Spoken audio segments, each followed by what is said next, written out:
ആകാശവാണി.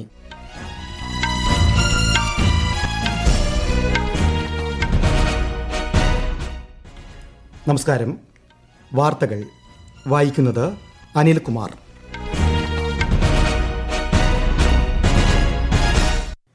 പ്രധാന വാർത്തകൾ. ലോക്സഭാ തെരഞ്ഞെടുപ്പിന്റെ മൂന്നാം ഘട്ടത്തിൽ 10 സംസ്ഥാനങ്ങളിലും 2 കേന്ദ്രഭരണ പ്രദേശങ്ങളിലും മറ്റന്നാൾ വോട്ടെടുപ്പ്. പരസ്യപ്രചാരണം അവസാനിച്ചു. രാജ്യത്തെ തിരഞ്ഞെടുപ്പ് പ്രക്രിയ നേരിൽ കണ്ട് മനസ്സിലാക്കാൻ ഡൽഹിയിലെത്തിയ അന്താരാഷ്ട്ര പ്രതിനിധികളുമായി മുഖ്യ തെരഞ്ഞെടുപ്പ് കമ്മീഷണർ കൂടിക്കാഴ്ച നടത്തി. കീടനാശിനി ഉപയോഗത്തിൽ ലോകത്തിലെ ഏറ്റവും കർശനമായ മാനദണ്ഡങ്ങൾ നിലനിൽക്കുന്ന രാജ്യമാണ് ഇന്ത്യയെന്ന് കേന്ദ്ര സർക്കാർ. ജമ്മു കാശ്മീരിൽ സൈന്യത്തിന്റെ വാഹന വ്യൂഹത്തിന് നേരെയുണ്ടായ ആക്രമണവുമായി ബന്ധപ്പെട്ട 6 പേരെ സുരക്ഷാസേന കസ്റ്റഡിയിലെടുത്തു. കള്ളക്കടൽ പ്രതിഭാസത്തെ തുടർന്ന് കേരളത്തിന്റെ വിവിധ തീരപ്രദേശങ്ങളിൽ കടലാക്രമണം രൂക്ഷം.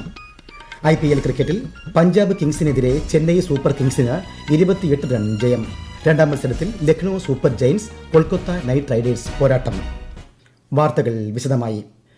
രാഷ്ട്രപതി ദ്രൗപദി മുർമുവിന്റെ ഹിമാചൽ പ്രദേശ് സന്ദർശനം പുരോഗമിക്കുന്നു.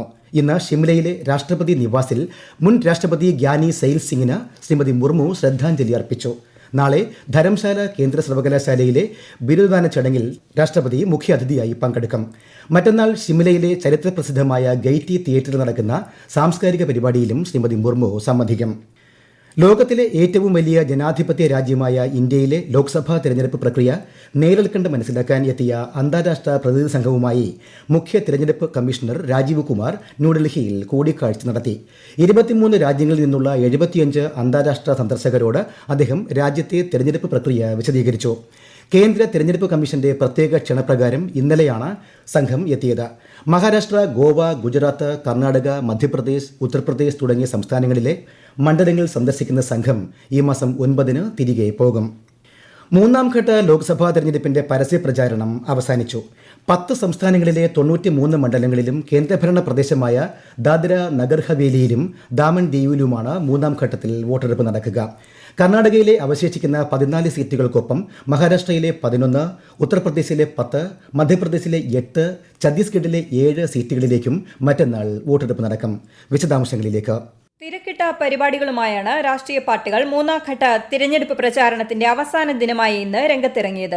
BJPയുടെ മുതിർന്ന നേതാവും പ്രധാനമന്ത്രിയുമായ നരേന്ദ്രമോദി ഉത്തർപ്രദേശിലെ ഇറ്റാവ, ധൊഹ്ര മണ്ഡലങ്ങളിലെ റാലികളെ അഭിസംബോധന ചെയ്തു. BJP മുതിർന്ന നേതാവും ഉത്തരാഖണ്ഡ് മുഖ്യമന്ത്രിയുമായ പുഷ്കർ സിംഗ് ധാമി ബദായൂൺ ജില്ലയിൽ പ്രചാരണത്തിനെത്തി. കോൺഗ്രസിന്റെ മുതിർന്ന നേതാവ് അവിനാഷ് പാണ്ഡെ കൌശുംബി മണ്ഡലത്തിൽ റാലിയിൽ പങ്കെടുത്തു. BJP മുതിർന്ന നേതാവും അസം മുഖ്യമന്ത്രിയുമായ ഹിമന്ത ബിശ്വ ശർമ്മ, കോൺഗ്രസ് സംസ്ഥാന അധ്യക്ഷൻ ഭൂപൻ കുമാർ ബോറ, അസം ഗണപരിഷത്ത് അധ്യക്ഷൻ അതുൽ ബോറ തുടങ്ങിയവർ ഇന്ന് പ്രചാരണ രംഗത്ത് സജീവമായിരുന്നു. News desk Akashvani. ഈ മാസം 13 നാലാം ഘട്ട ലോക്സഭാ തെരഞ്ഞെടുപ്പ് നടക്കുന്ന മണ്ഡലങ്ങളിൽ വോട്ടെടുപ്പിനുള്ള ഒരുക്കങ്ങൾ പുരോഗമിക്കുന്നു. ആന്ധ്രാപ്രദേശ്, തെലങ്കാന, ബീഹാർ, മധ്യപ്രദേശ് തുടങ്ങിയ 9 സംസ്ഥാനങ്ങളിലെയും ഒരു കേന്ദ്രഭരണ പ്രദേശത്തെയും ഉൾപ്പെടെ 96 മണ്ഡലങ്ങളിലാണ് നാലാം ഘട്ടത്തിൽ വോട്ടെടുപ്പ് നടക്കുക. രാഷ്ട്രീയ കക്ഷികളുടെ ദേശീയ നേതാക്കളുടെയും താരപ്രചാരകരുടെയും നേതൃത്വത്തിൽ മണ്ഡലങ്ങളുടെ തെരഞ്ഞെടുപ്പ് പ്രചാരണ പരിപാടികളും സജീവമായി തുടരുകയാണ്. 5ാം ഘട്ട ലോക്സഭാ തെരഞ്ഞെടുപ്പിന്റെ നാമനിർദ്ദേശ പത്രിക പിൻവലിക്കാനുള്ള സമയപരിധി നാളെ അവസാനിക്കും. പത്രികകളുടെ സൂക്ഷ്മ പരിശോധന ഇന്നലെ നടന്നു. ബീഹാർ, ജാർഖണ്ഡ്, മഹാരാഷ്ട്ര, ഒഡീഷ, ഉത്തർപ്രദേശ്, പശ്ചിമബംഗാൾ, ജമ്മു കാശ്മീർ, ലഡാക്ക് എന്നിവിടങ്ങളിലെ 49 മണ്ഡലങ്ങളാണ് 5ാം ഘട്ടത്തിൽ വിധിയെഴുതുന്നത്. ഈ മാസം 20-നാണ് 5ാം ഘട്ട വോട്ടെടുപ്പ്. കീടനാശിനികൾ ഉപയോഗിക്കുന്നതിന് ലോകത്തിലെ ഏറ്റവും കർശനമായ മാനദണ്ഡങ്ങൾ നിലനിൽക്കുന്ന രാജ്യമാണ് ഇന്ത്യയെന്ന് കേന്ദ്ര സർക്കാർ. അപകട സാധ്യത അടിസ്ഥാനമാക്കി കീടനാശിനികളുടെ MRL വ്യത്യസ്തമായി നിശ്ചയിച്ചിട്ടുണ്ടെന്നും കേന്ദ്രം വ്യക്തമാക്കി. Food safety and standards authority of India ഔഷധ സസ്യങ്ങളിലും സുഗന്ധ വ്യഞ്ജനങ്ങളിലും 10 മടങ്ങ് കീടനാശിനി അവശിഷ്ടങ്ങൾ അനുവദിക്കുന്നു എന്ന തരത്തിൽ വാർത്തകൾ പുറത്തുവന്നതിനെ തുടർന്നാണ് FSSAI ഇക്കാര്യത്തിൽ വ്യക്തത വരുത്തിയത്. കേന്ദ്ര കീടനാശിനി ബോർഡും രജിസ്ട്രേഷൻ കമ്മിറ്റിയും രജിസ്റ്റർ ചെയ്ത മൊത്തം കീടനാശിനികളുടെ എണ്ണം 295-ലധികമാണ്. ഇതിൽ 139 കീടനാശിനികൾ സുഗന്ധ വ്യഞ്ജനങ്ങളിൽ ഉപയോഗിക്കുന്നതിന് രജിസ്റ്റർ ചെയ്തിട്ടുണ്ട്. ജമ്മു കാശ്മീരിലെ പൂഞ്ച് ജില്ലയിൽ വ്യോമസേന വാഹനങ്ങൾക്ക് നേരെയുണ്ടായ ഭീകരാക്രമണത്തിൽ വീരമൃത്യു വരിച്ച സൈനികന്റെ കുടുംബത്തെ അനുശോചനം അറിയിച്ചു വ്യോമസേന. രാഷ്ട്രസേവനത്തിനിടെ ജീവത്യാഗം ചെയ്ത സൈനികൻ വിക്കി പഹാഡയെ അഭിവാദ്യം ചെയ്യുന്നതായി വ്യോമസേന സമൂഹമാധ്യമത്തിൽ കുറിച്ചു. അതേസമയം ആക്രമണത്തിൽ ഭീകരരെ സഹായിച്ചതായി കരുതുന്ന 6 പ്രദേശവാസികളെ ചോദ്യം ചെയ്യാനായി കസ്റ്റഡിയിലെടുത്തു. ഇന്നലെ വൈകിട്ടുണ്ടായ ഭീകരാക്രമണത്തിൽ 5 സൈനികർക്ക് പരിക്കേൽക്കുകയും ചെയ്തിരുന്നു. ഒരാളുടെ നില ഗുരുതരമാണ്.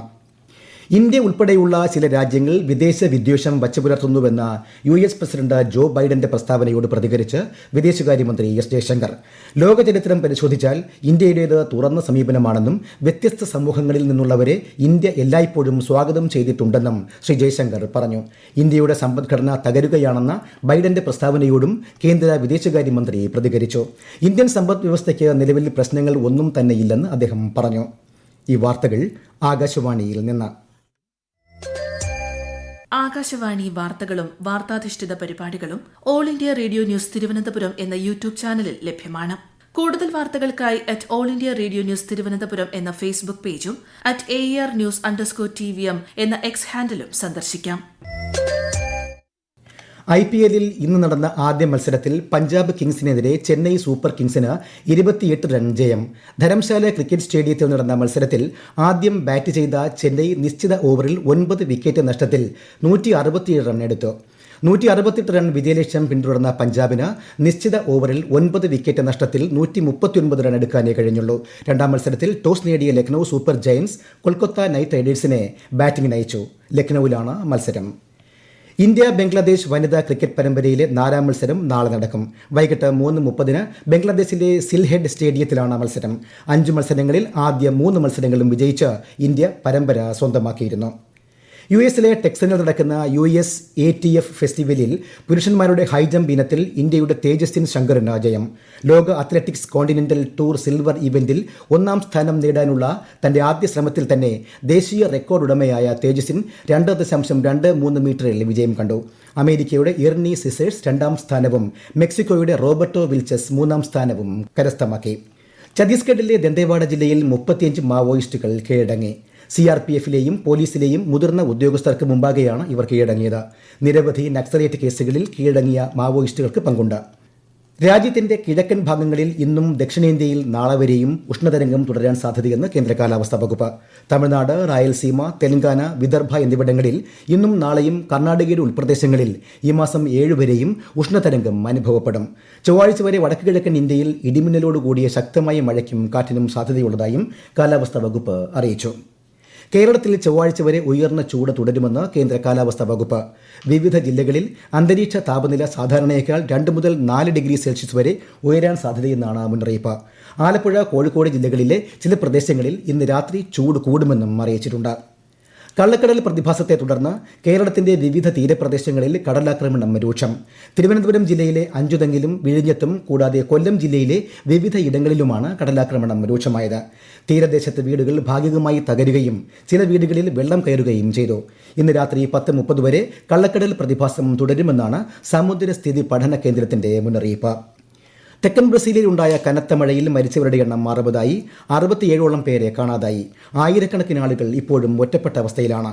23,000-ത്തിലധികം പേരെ സുരക്ഷിത സ്ഥാനങ്ങളിലേക്ക് മാറ്റി. മേഖലയിൽ 80 വർഷത്തിനിടെ ഉണ്ടായ ഏറ്റവും വലിയ വെള്ളപ്പൊക്കമാണിതെന്ന് ഔദ്യോഗിക വൃത്തങ്ങൾ വ്യക്തമാക്കി. മെഡിക്കൽ, ഡെന്തൽ, മെഡിക്കൽ അനുബന്ധ കോഴ്സുകളിലേക്കുള്ള ദേശീയ പ്രവേശന പരീക്ഷയായ നീറ്റ് ഇന്ന് നടന്നു. ഉച്ചയ്ക്ക് 2 മുതൽ 5:20 വരെയായിരുന്നു പരീക്ഷ. ഇത്തവണ 24 ലക്ഷത്തിലേറെ വിദ്യാർത്ഥികളാണ് പരീക്ഷയ്ക്ക് രജിസ്റ്റർ ചെയ്തിരുന്നത്. രാജ്യത്തെ 557 നഗരങ്ങളിലും 14 വിദേശ നഗരങ്ങളിലുമായിട്ടാണ് പരീക്ഷ നടന്നത്. അടുത്ത മാസം 14-ന് ഫലം പ്രഖ്യാപിക്കും. പ്രധാന വാർത്തകൾ വീണ്ടും. ലോക്സഭാ തെരഞ്ഞെടുപ്പിന്റെ 3ാം ഘട്ടത്തിൽ 10 സംസ്ഥാനങ്ങളിലും 2 കേന്ദ്രഭരണ പ്രദേശങ്ങളിലും മറ്റന്നാൾ വോട്ടെടുപ്പ്. പരസ്യപ്രചാരണം അവസാനിച്ചു. രാജ്യത്തെ തിരഞ്ഞെടുപ്പ് പ്രക്രിയ നേരിൽക്കണ്ട് മനസ്സിലാക്കാൻ ഡൽഹിയിലെത്തിയ അന്താരാഷ്ട്ര പ്രതിനിധി സംഘങ്ങളുമായി മുഖ്യ തെരഞ്ഞെടുപ്പ് കമ്മീഷണർ കൂടിക്കാഴ്ച നടത്തി. കീടനാശിനി ഉപയോഗത്തിൽ ലോകത്തിലെ ഏറ്റവും കർശനമായ മാനദണ്ഡങ്ങൾ നിലനിൽക്കുന്ന രാജ്യമാണ് ഇന്ത്യയെന്ന് കേന്ദ്ര സർക്കാർ. ജമ്മു കാശ്മീരിൽ സൈന്യത്തിന്റെ വാഹനവ്യൂഹത്തിന് നേരെയുണ്ടായ ആക്രമണവുമായി ബന്ധപ്പെട്ട് 6 പേരെ സുരക്ഷാസേന കസ്റ്റഡിയിലെടുത്തു. കള്ളക്കടൽ പ്രതിഭാസത്തെ തുടർന്ന് കേരളത്തിന്റെ വിവിധ തീരപ്രദേശങ്ങളിൽ കടലാക്രമണം രൂക്ഷം. IPL ക്രിക്കറ്റിൽ പഞ്ചാബ് കിങ്സിനെതിരെ ചെന്നൈ സൂപ്പർ കിങ്സിന് 28 റൺ ജയം. 2ാം മത്സരത്തിൽ Lucknow super giants Kolkata night Riders പോരാട്ടം. വാർത്തകൾ കഴിഞ്ഞു. അടുത്ത വാർത്താ പ്രക്ഷേപണം 8:35-ന്.